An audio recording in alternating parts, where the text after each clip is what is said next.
danna subscribe kana ka danna ƙararrawar sanarwa domin samun sababbin shirye-shiryenmu a koda. Akwai baki magana, bismillah. Shugaban kasa salamu alaika, matsayin musulmi sallama muke maka. Yauwa, ku za mu san me magana?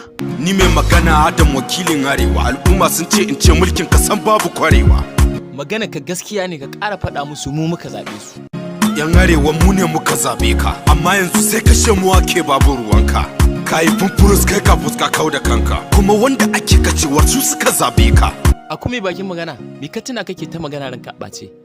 Tuna baya nake kan mu zaɓe shi, kan yi hauku ka yake san da mai ya tashi. Nuna damuwa shi kafa ta yi farashi, abun tambayar shi ɗin nan ne kowanne shi.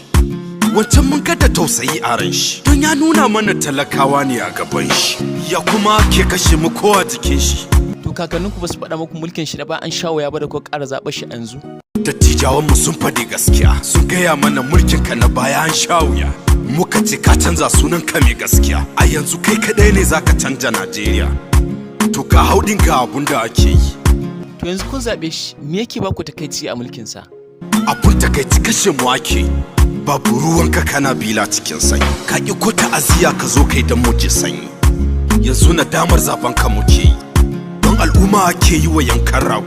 Sace wancan dauke wancan kaman agogo, a nemi diyar miliyan gundan mai tallar rogo. To tura fa ta fara kaiwa bango, gwamnati da dau mataki kan yan arewa su sunko. Emiya, ka biya hankali, gwamnati kake ma faɗa da umarni fa. Shawara ce ba umarni ba.